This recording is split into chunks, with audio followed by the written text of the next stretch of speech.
mbokk yi ni teewlu ci Seneweb TV ak seneweb.com amati nañ mbégte di jàkkaarloo ak yéen noonu lañ amee tey ji mbégte di fi dalal tey ji ci entretien spécial bi Bassirou Diomaye Faye nekk le coordonnateur du mouvement national des cadres du parti PASTEF nekk tamit responsable PASTEF bu ñu ràññee Bassirou maa ngi lay nuyu di la bàyyi nga nuyu ak ñuy teewlu. maa ngi lay fay Mouhamadou te di am mbégte gu mag ñëw bokk ak yow waxtaan bi nga xamante ne yàgg nañ ko sàkku ñun ñaar ñëpp. waaye yàlla tey la ko dogal. jërëjëf Bassirou laaj bu njëkk bi moom mooy dañoo gis ne gëj ngaa wax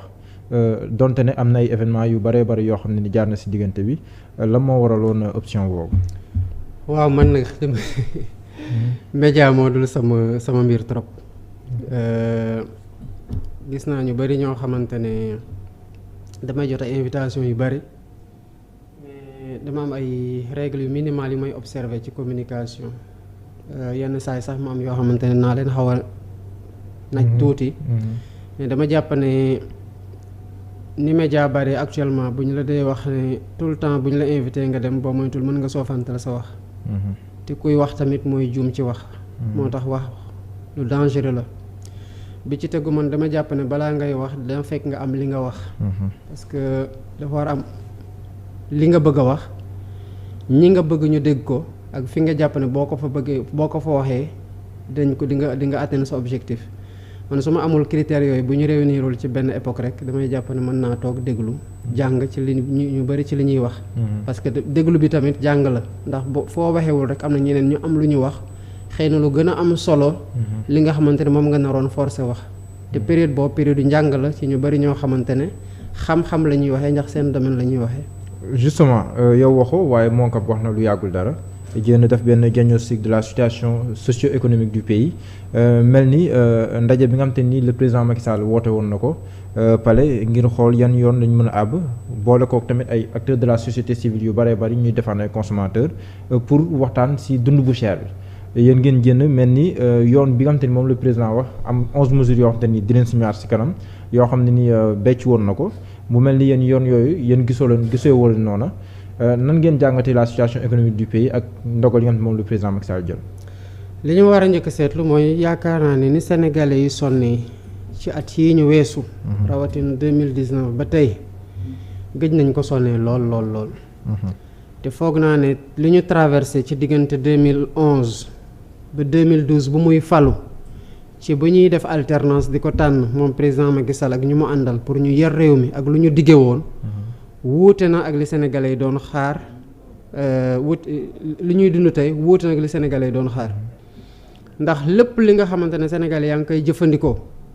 muy loo xamante ne dañ koy jënd tey la gën a jafe tey la gën a cher tey la gën a méttee am sur tous les plans pour li nga xamante ne consommateur mu ngi koy yëg muy da ngay dundee ceeb lu bari da ngay dundee yàpp da ngay dundee jën gi nga xamante ne sax li ñu am ci géej kenn xamul nu mu toll wala sax nga bëgg tabax lu mel ni ciment ak 3 cimenteries Sénégal lu mel ni fer amul lenn loo xamante ne tey daan nañ ko jënd muy yomb avant président Macky Sall doon ñëw te nekkul ne dafa gën a cher ba jéggi dayu y compris li nga xamante ne mainteniroon prix si benn durée bu xaw a yàgg bi mu fi faloo en 2012 ba ñu daanaka sax ba premier mandat bi di jeex boobu dara yokkul ñoom sax da nga ko doon ndamoo naan dara yokkul bi président Macky Sall nekkee woon jamono jooju ba tey xam nga loolu aussi dafa amoon lu ko waraloon mooy bu muy ñëw li baril pétrole doon jar avant ba andi woon augmente électricité Sénégal diggante 2011 ak 2012 ak bu mu yeggsee nu mu wàccee loolu opportunité la woon ci moom pour mu profitoo ci mais bu fekkoon ne loolu politique la woon bu jur résultat yooyu ñu doon ndamoo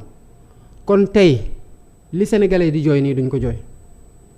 dañ ci jël misaal bu yomb rek muy bu mu ñëwee 2012 dafa àpp juróomi at donte juróom-ñaari at la amoon mu ne dinañ fexe ba dootuñuy jéggaani ji ceeb autosuffisance alimentaire en riz en 2017 def PRACAS def PEDIDAS teg ñu egg ba 2017 atteindre ñu autosuffisance alimentaire amuñu humilité ñoom toog xoolaat évaluer lan moo waraloon engagement bu ñu jëloon ak horizon bu ñu jàppoon ne mën nañ ko ci am lan moo tax atteindre ñu ko ñu nekk di jouer sur les chiffres ba ñu egg sax ñaari at après amuñu autosuffisance alimentaire en riz mais amuñu pudeuru bañ ko inventé di ko jéem a dugal ci force ci xelu Sénégalais yi foog naa ne ñun ñëpp seete nañu ne ci bi 2019 jotee moom muy battre campagne dem war a daje ji Sénégalais yi ko joxoon mandat wax ak ñoom war leen a wax ne lii ci dëgg def naa ko lii ci dëgg maa ngi ci tànk def ko lii ci dëgg defuma ko mais dafa plaqué affiche bu rëy ci VDN fii ñëpp di jaar bind fa ne damay watal Macky Sall ndax dafa réaliser autosuffisance alimentaire en riz kon bu demee ba moom mu mën a naxee boppam noonu di ko def ci affiche de campagne électorale ça signifie que lu ko soxal du résultat bi waaye lu muy gëmlee Sénégalais yi donte loolu mën na bañ a méngoog dëgg. mais est-ce nekk lu mu doon kañ mooy grand bond en avant yéen defoon si wàllum production si wàllum ceeb. nga wax ne de mais ceebu waalo bi ñu si doon def promotion ba yenn saa yi sax ñu naan Sénégalais amaana ñoom ñoo ko jubluwul moo tax. non bu boobaa da ngay ne def naa ci ay bon mais doo ne réaliser naa ko. parce que entre def naa ci ay jéego ak matal naa ko. boo jógee ci jéego yi nga def mu wóor la ne ay jéego nga def matalu goo ko nga ne matal naa ko rek yaa ngi ci manipulation boo xamante ne njiitum réew dëgg gu ko war ci digganteem ak askanam war na ko jomb. li ci tegu nag mooy statistique agricole yi ministre Moussa Baldé surtout bu mu fi nekkee. tout le temps da doon wax syndicat wu ministère agriculture génn ne lu mu wax du dëgg wala sax agriculteurs yi ci seen bopp def calcul yi ne bu fekkoon ne lii jaay nañ ko pour Sonacos ak ñi nga xamante ne mooy huiliers yi lii exporté nañ ko li ci des fan la dem mu wóor la nag chiffres yi du marché bu fekkoon ne dañu jàpp loo xamante ne loolu la ministre bi annoncé gis nga Mouhamadou réew bu ñu la ko joxee nga xam fi nga ko jëlee xam fi nga bëgg a jëm boo fa eggul politique politicienne ak démagogie bu mu tax nga ne lii réaliser nga ko fekk loolu amul lenn loo ci def kon dama jàpp ne modèle bi nga xamante ne modèle économique bi ñu teg tant que changé wuñ ko ba pare reconnaître fi nga xamante ne foofu la échec yi nekk trouver des mesures corrective yoo xamante ne ñoom buñ ci tëlee sax nañu ubbi ay concertation parce que lu soxal Sénégal la. mais concertation yi ni mujjee def nag yooyu foo koy dugal. loolu du concertation tous les acteurs. non waaw qui défendent les consommateurs. loolu du concertation parce que boo ko doxalee noonu populisme ngay def xam lan moo tax di nga ci woo un Bassirou Diomaye Faye mu ñëw wax xalaatam réew bi amee problème ñu war a régler xool naka la ñuy saafara problème yooyu. ñëw wax sa xalaat du loolooy saafara problème da ngay woo ñoo xamante ne dañuy ñëw wax lu ñu xam doo ñëw woo ñi nga xamante ne ñëw wax lu ñu xalaat parce que secteur bu nekk dafa am loo xamante ne moom nga koy jox exemple tey bu ko nit feebaroon fii Sénégal xam nga dem wooy gardien yi ci biti ci toog nga ne leen ngaay leen loo leen ci xam pour naka la ñuy def pour mu jóg dina am ñoo xamante ne nañu la wax yóbbu ko hôpital mais boo yaakaaree ci ñoom paj bi nga xamante ne moom la ñuy saafara mbir mi doo am résultat par contre boo wooyee ay médecins di nga am résultat. mais am na si ñoom dañoo ñëw at ay études yoo xam ne nii def nañ ko sur le marché notamment wax ne njëg yi nga xam da nga koy wàññi nangam % de ñi nga xam te ni ñoom ñoo ko war a wàññi yëguñu ko wala askan bi yëguñu ko wala nangam de % bu ñu defee étude ñii ñoo koy appliqué ñii appliqué wuñu ko yu mel noonu chiffres yooyu itam président daf koy soxla. loolu constat la mais fuñ ci mujjee mooy lan. mooy d'accord dañuy defar numéro vert. pour ku gisati loolu loolu du mesure soyons sérieux numéro vert li nekk ci dëkk bi ñoom soxlawuñu numéro vert pour xam nañ ko parce qu'ils ont des services du commerce yi réguler les prix sur le marché loolu boo ci bëggee andi safara da ngay dem nga waxtaan ak commerçant yi UNACOIS ñoom ñiy importer lan mooy goulot yi nga xamante ne moo tax les prix yi ñuy appliqué bu ñu tegee marge bu ñu war a teg incompressible ba ñoom boo leen waxee wàññi ba à l'époque le ministre Aminata Assome Diatta jëloon arrêté fixé prix menacé sur le marché duñ ko def boo leen bëggee forcer loo ñu jaay loolu ñoom commerçant yi dañuy téye seen marchandise. d'accord nga amaat hausse nga amaat pénurie amaat beneen hausse kon loolu du c'est pas. mais ndax du solution président Macky Sall bu ne dégagé na benn enveloppe de 600 milliards boo xam ne nii lépp dafa jëm si woyofal njëg yi yii nii jëm si ay allègements fiscaux yeneen yi jëm tamit si ay subventions ak yeneen yu ni mel par exemple bu ñu xoolee si 11 mesures yu bokk na si plus de 15 milliards yoo xam ne ni teg nañ ko pour fay compensation financière yi nga xam te nii dina tax gën a njëg yi gën a yokku gën a wàññeeku pardon am na tamit lu war a tolloog 3 milliards de francs CFA yoo xam ne ni am nañ ko si wàllum riz paddy bi 30 francs boo xam te ni teg nañ ko pour ñi nga xam te ni ñoom ñooy producteurs yi ak 2 francs pour ñi nga xam te ni ñoom ñooy transformateurs yi pour mu mën a am jeexital si njëg yi loolee tamit wàllum koom la tey lu agir la si prix yi. gis nga loolu mooy mesure palliative. gis nga am na foo xamante ne boo fa tolloo ci feebar même boo demee ci hôpital bu gën a xarañ dootuñ nekkati di la faj dañuy nekk di la accompagner du mesure curative la ñu lay appliquer thérapie curative mais thérapie palliative la ñu lay appliquer pour accompagner la ci gestion bi kese ay douleur ak yu demee noonu gis nga loolu li ngay wax ni xam lan moo ko waral c'est-à-dire tu es dans une mesure de soutien de perfusion une économie un pays mënoo ko développer par une perfusion permanente parce que nit mënul dund sous perfusion permanente dañ lay perfuser de façon permanente nga nekk sous oxygène te noonu ngay guddee fan nekk ci wér doo ko gis fenn lan moo waral ñuy def loolu comme ni ma ko waxee sànq bu desatul dara lu dul xam gis nga ay conflits ay dérèglements sur le marché international ñun amu ci maîtrise pour mën a wax ne liy dootul amati ndax même les dérèglements intérieurs amuñ ci maîtrise bu tax ñu ne fii abadan daay man dérèglement dootu fi amati kon ñun ñoo war a intégrer xam ne dérèglement mënul di ñàkk naka la ñuy def nag ba dérèglement bu amee au moindre choc exogène duñ ko ressentir bu dee ci wàllum lekk yow yaay fexe ba li ngay produire nga koy jaayee fii. justement li ngay lekk nga koy produire fii. dafa bokk ci argument yi ni gën a teg sur la table Covid 19 jaar na fi ak la guerre en Ukraine mais am na si yoon te ni production bi ñëwagul lu mel ni le blé par exemple ñun su yaakaar Ukraine bu baax a baax loolu noonu production bi bareegul fii. ñu ngi wax ne sax def nañ si ay gëstu yu wan ne mën nañ ko cultiver fii nii. mais ba tey amul jéego yu kii yu bari. mais ba tey da ngay andi rek ñun nu ñu exposé wu au moindre choc exogène maanaam bu dara xewee ci bitim réew rek ñun nuñ koy yëgee nu mu mettee naa la jox ay misaal yu bari nga xam ne yenn yi sax du question de blé Ukraine ak Covid 19 ren gii nii kilo dugub ci sama village dem na bay jar téeméeri dërëm jamais mosul am. ay ñaata la doon jar. bu cheroon ba cher ci plein nawet. di nga ko doon amee 250 275 maximum. bu dee début hivernage bi heure bi nga xamante ne nit ñaa ngi góob. ba fii ba mois de décembre daan nga ko am 50 francs 75 francs 100 francs ba 150 francs maximum ay at kese ci gannaaw gis nga dugub duñ ci tuumal Covid 19 ndax jógewul Chine duñ ci tuumal Ukraine ndax jógewul Ukraine benn. bi ci tegu mooy blé bi nga xamante ne ñun dañ ci dépendant dépendance bi. mais buñ ko gisul woon dinañ dund dinañ lekk loo xamante ne xëy na moo gën a sell lekku mbuuru sax parce que am na ñoo xamante ne mbuuru mi jigu leen mais mbuuru du blé rek lañ ko mën a defee ñun ñoo war a endogénéiser suñu modèle économique ba lu ñuy lekk doon li nga xamante ne fii lañ koy béyee di béy li nga xamante ne moom la ñuy lekk pourquoi tey ñu soxla dans les mesures yu ñu génne xam nga boo demee ba mesure doon nañu dem waxtaan ak Inde mi nga xamante ne dafa ne day limiter les exportations de brisure de lait ñuy soxla nañ dem waxtaan ak ñoom mais boo waxtaan ak ñoom nanguwuñu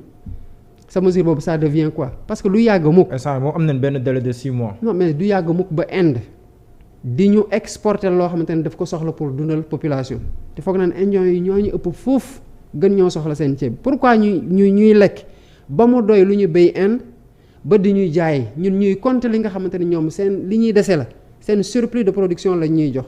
pourquoi parce qu'on n'a pas su ñun au niveau interne développer agriculture mbéyum ceeb mbéyum dugub mbéyum leneen ak leneen loo xamante ne mën nañ ci dund ba du ñu soxla Inde au contraire Inde buy jaay sur le marché international ñun dañuy jaay sur le marché international ba pare bi yokkoo sur le plan international mu doon suñu intérêt parce que li ñu koy jaayee day gën a cher boo ratee modèle boobu nag à 2 ans de la fin du mandat li ngay wax nii yëpp tu fais semblant de faire mais nekkatoo di apporter des solutions yoo xamante ne c'est des solutions qui seront définitives ils ont raté le coche depuis longtemps. solution yi am na sax loo ci wax mais yéen au niveau du parti Pastef mon cap wax ngeen du yàggul dara à part li nga wax nii yan solution nga jàpp ne moom la ñu war a mën a teg pour au moins woyofal dund gi askan wi mën see gis boppam. dafa am ay solutions yoo xamante ne ci saa si mën nga ko teg. am solution yoo xamante ne il faut nga changer carrément ce modèle économique dem vers ce qu'on appelle endogénéisation de l'économie Moncap boobu ngay wax ci suñu deuxième université du Moncap le thème c'était ban modèle de développement endogène la ñuy am maanaam ba koom-koomu réew mi ñu di ko créer ci biir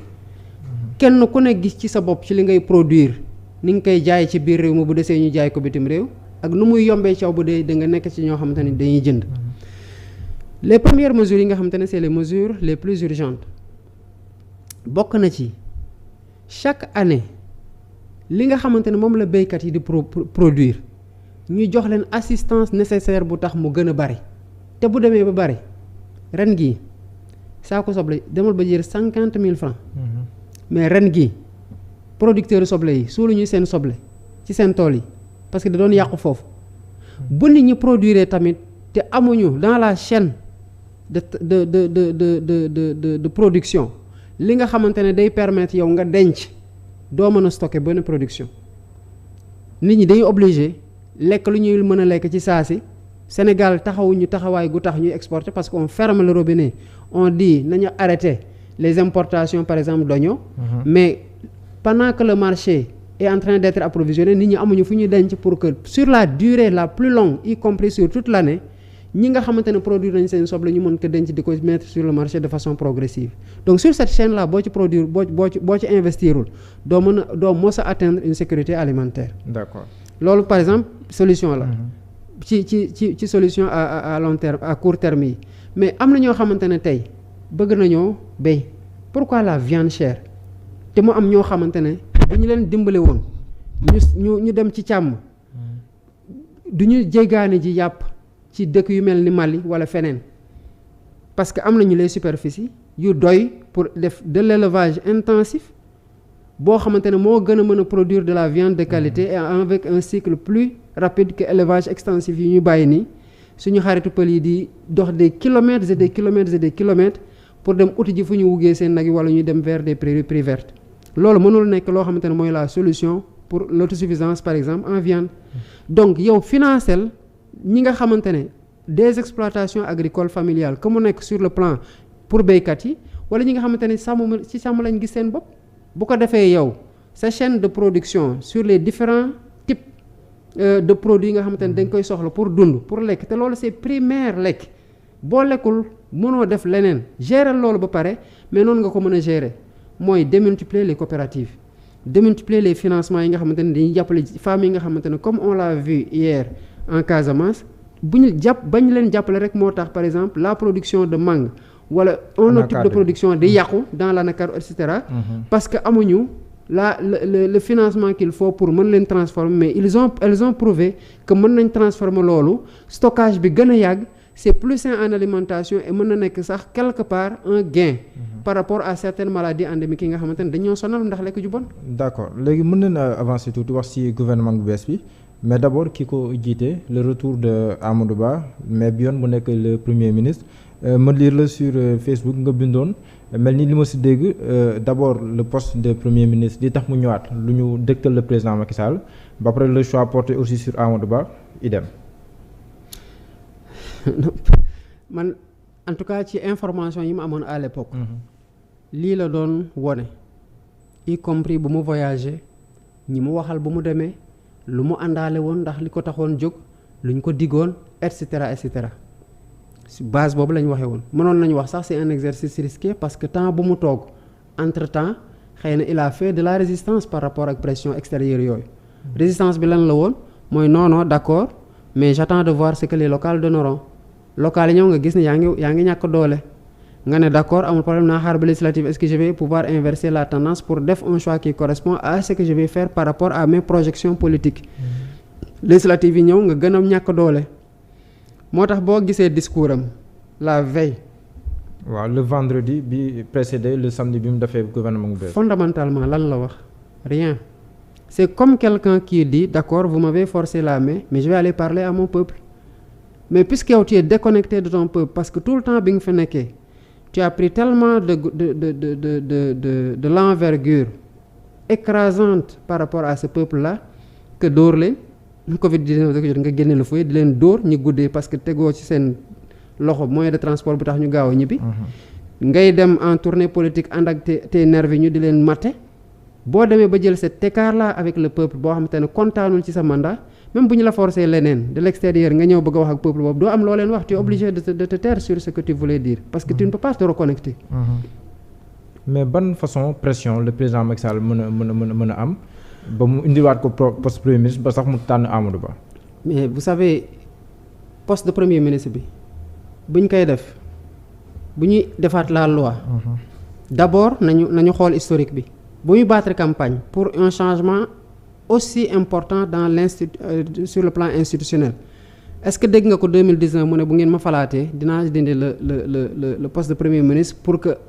teel sama bopp affaire bi gën a gaaw il l'a pas dit. def ci noppi nëbb ko askan bi ba ñu fal ko. mu supprimer ko bu mu ko supprimer ba pare bu mu waree ñëwaat procédure d'urgence la ko awalee assemblée nationale. mais naka la dara di jàmpe ba nga jaar procédure d'urgence pour jël loi bi nga toog 9 mois après te tegoo le poste de premier ministre au motif que yow tu es président de l'Union africaine xaw ma de la en exercice de la CEDEAO xaw ma de l'Union africaine oui. Et que tu seras pris par ailleurs au point que yow da ngay soxla kenn koo xamante ne pour que mbir yi gën a gaaw gën a ñoŋ il faut nga décharger sur un premier ministre mais nga toog 9 mois pour un mandat bi nga xamante ne 3 ans moo la ci dese. Précipitation boobu nga demee woon defaloo ko de façon logique on peut s'interroger mais boo amee yenn information yi da ngay xam ne que loo gis mu doxal rek am na lenn lu nekk ci gannaaw soit c'est un calcul politique soit c'est une pression. lan moo nekk ci gannaaw mbir mi. foofu lañ mën a yem xam nga am na loo xamante ne aussi. Amadou Ba le dauphin du président Macky Sall. je crois pas trop au dauphinat actuellement mën na am nag mais bu dee dauphin c'est pas un dauphin boo xamante ne dañ ko tànn pour ne kii nii. moom laa tànn pour dauphin parce que doy na ma ci wuutuma ci li nga xamante ne moom laa bëgg a def li ma gën a gis mooy kenn koo xamante ne dañ ko daratee bu demalul boppam comme de façon nu mu ko waaji woon mu doon koo xamante ne dañ ko tere mu dem waaji ci candidature am parce qu'on est à 15 mois des élections un dauphin dañ koy bàyyi mu dem préparer ci candidature mais doo ko enferrer dans un truc dans un attelage gouvernemental mu war a am mu def mais attendons de voir. C'est la France qui a imposé Amadou Ba. Je sais pas mais mën na am toujours est-il que lu gën a essentiel c'est même pas ça l'essentiel mooy ki ñu tànn qu'est-ce qu'il va faire d'ici moins de 2 ans yi ko dese. moom le régime pour soulager les populations. Est-ce que c'est l'homme de la situation? Est-ce qu'il y a même un homme pour cette situation-là qui est extrêmement carabiné au regard des mauvais choix antérieurs qu'on a fait en termes d'investiture qui n'étaient pas prioritaires et qui étaient que prestige. On lui reproche parfois d'avoir une proximité avec Pastef. Kan? Amadou Ba donc koy reprocher surtout avec le leader de Pastef. nu jàpp ne sax looloo waraloon ce leader du koy critiquer lu bëri wala moom tamit aussi benn doxalin bi si wàllum politique du ko jëmee si Pastef ndax loolu wér na. non c'est-à-dire les gens veulent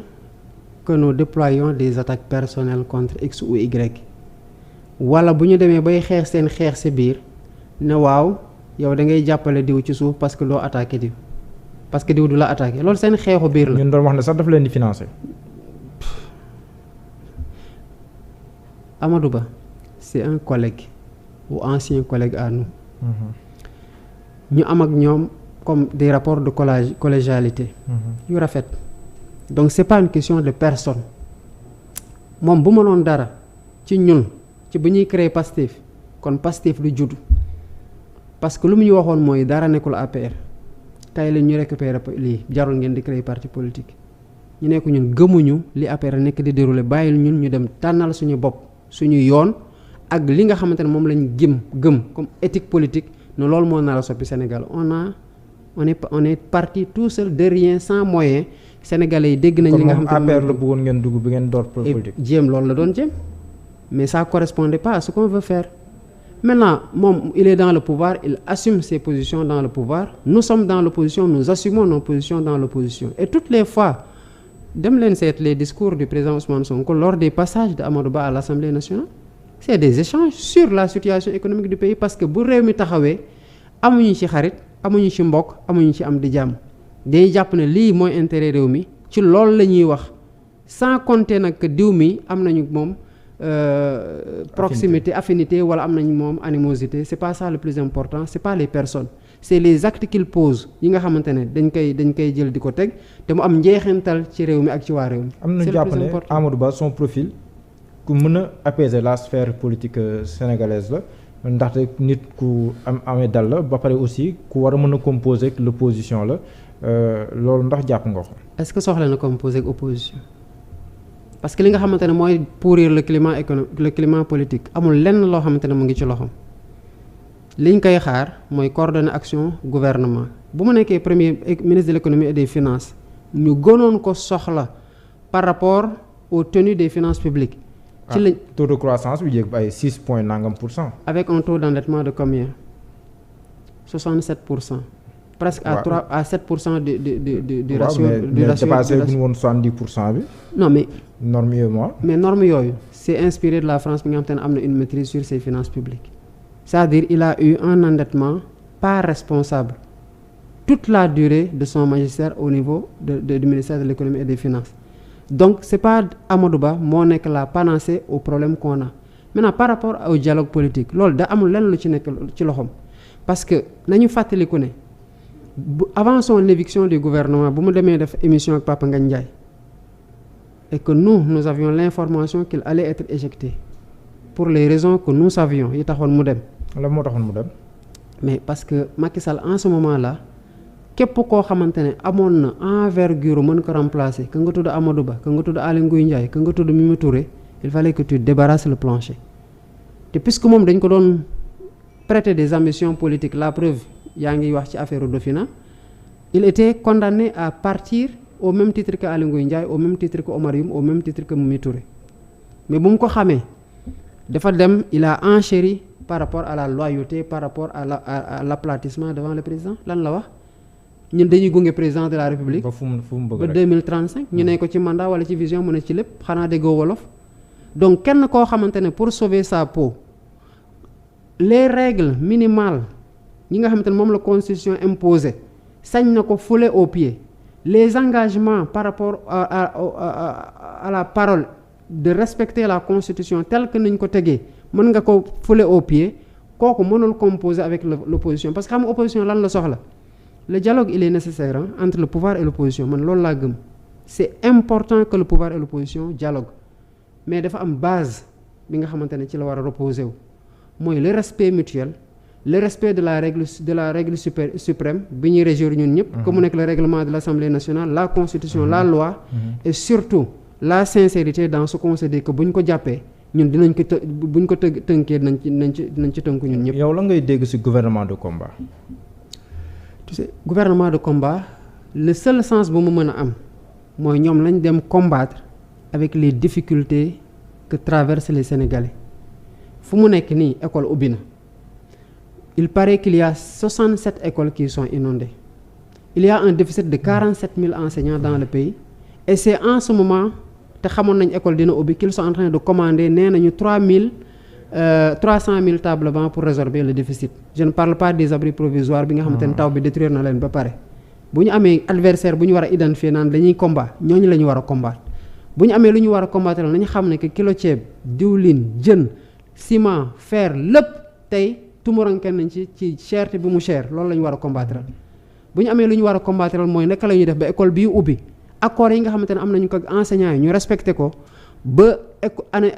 année scolaire bi nekk une année apaisée parce que le cycle de grève bu ñu xam depuis bientôt 12 ans wala lu ko weesu il a fini de déteindre gravement sur le niveau des élèves d'année en année te gis nañ production bu muy joxe au niveau des cadres qui ñiy liggéey dans le pays que mu nekk dans le privé ou dans le public on ne peut pas continuer comme ça et prétendre combattre auprès de grandes nations et devenir une grande nation c'est un drame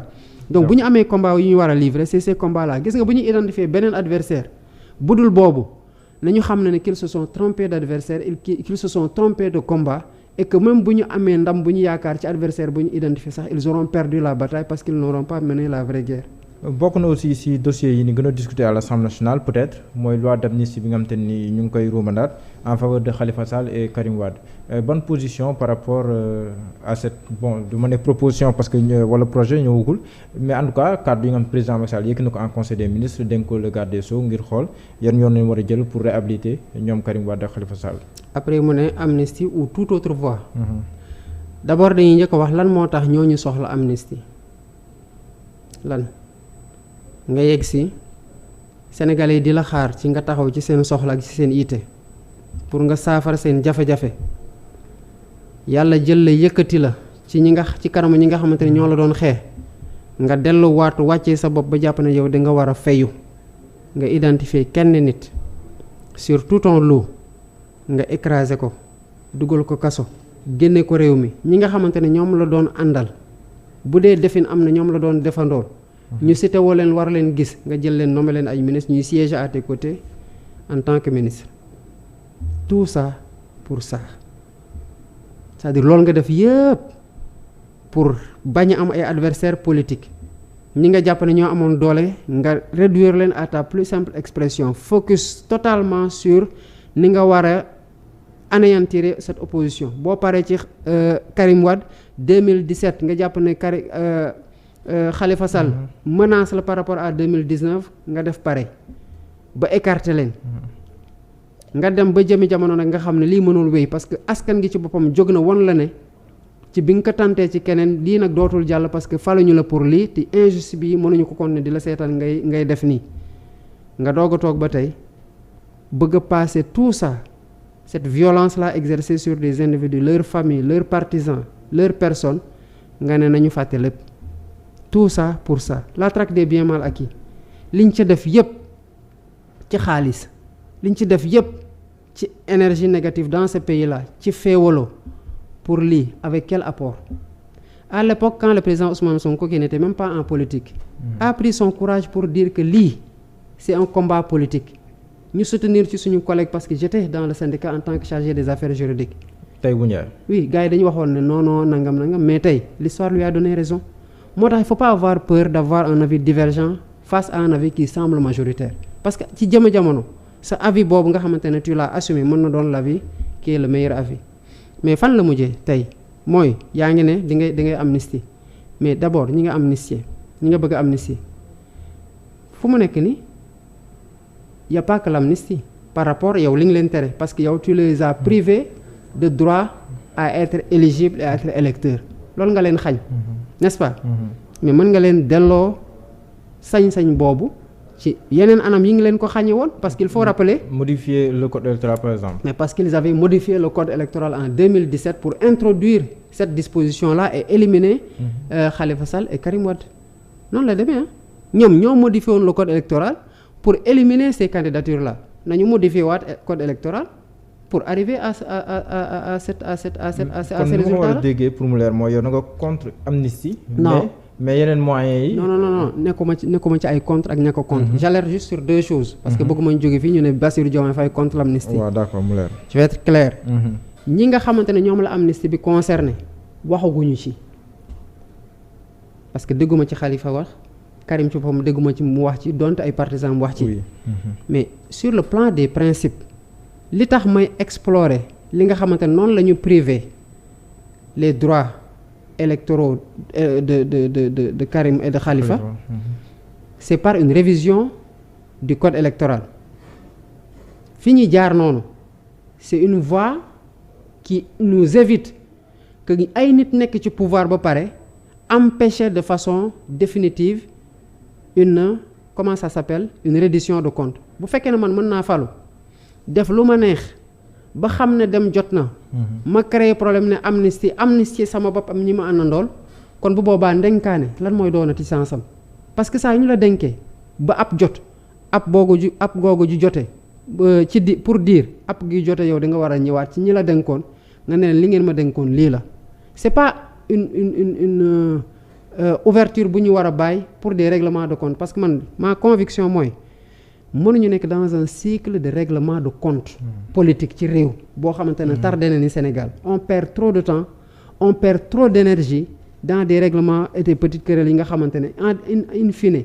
ñi nga xamante ne ñoom lañ doon lor yëpp dañuy delluwaat après que le mal soit fait pour penser réparer quelque chose qu'on ne réparera jamais parce que le mal est